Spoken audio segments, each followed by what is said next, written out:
நமஸ்காரம். இன்னைக்கு நான் கேரட் அல்வா பண்ண போறேன். கேரட் ஒரு 350 கிராம் துருவி இங்க வச்சிருக்கேன். இதே அளவு தான் எவ்வளோ கேரட் எடுத்துக்கிறோமோ அதே அளவு பால் எடுத்துக்கணும். இப்போ எப்படி பண்றதுன்னு காமிக்கிறேன். சட்டி போட்டிருக்கேன். அதுல 2 டேபிள் ஸ்பூன் அளவு நெய் விட போறேன். இதுல நெய்யில முதல்ல முந்திரி பருப்பு வறுத்து எடுத்து வச்சுட்டு அந்த நெய்யிலேயே இந்த கேரட்டை நல்லா வதக்கிக்கணும்.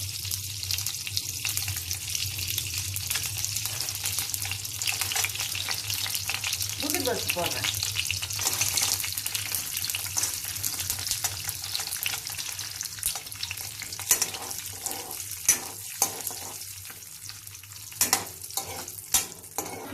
வறுத்த முந்திரி பருப்பை ஒரு தட்டில் எடுத்துக்கிறேன். இதுல நெய் இருக்கு இல்லையா, இதுலயே நல்லா கேரட்டை துருவின கேரட்டை போட்டு நல்லா வதக்கிக்கணும். கேரட் இப்போ இதுல போடுறேன்.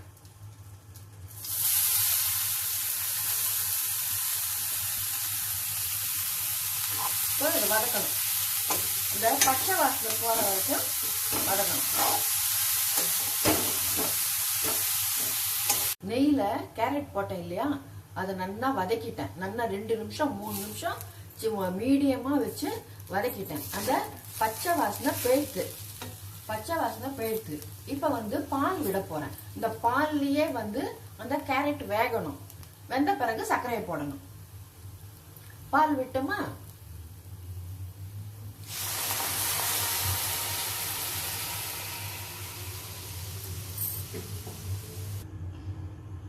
கேரட்ல பால் விட்டேன் இல்லையா, அது நல்லா அடுப்பை மீடியமா வச்சு கிளறி விடுங்க.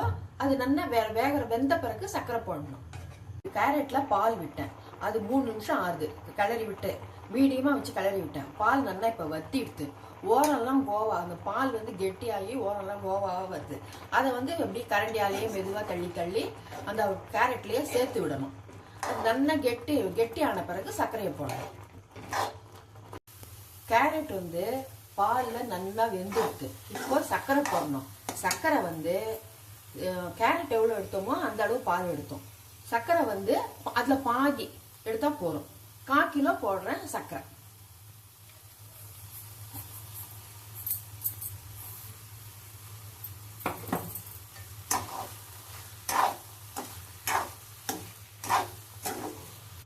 சர்க்கரை போட்டேன் இல்லையா, சர்க்கரை போட்டதுனால கொஞ்சம் இலகின்னு எடுத்து.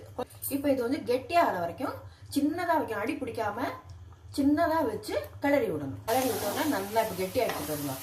இப்போ கரெக்டான லெவலுக்கு வந்துடுச்சு. இப்போ ஏலக்காய் பொடி போட்டு முந்திரி பருப்பு போட்டு இறக்க வேண்டியதுதான். ஏலக்காய் பொடி, முந்திரி பருப்பு.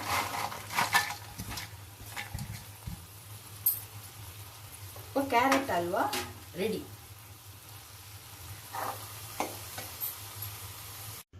சூப்பரான கேரட் அல்வா ரெடி.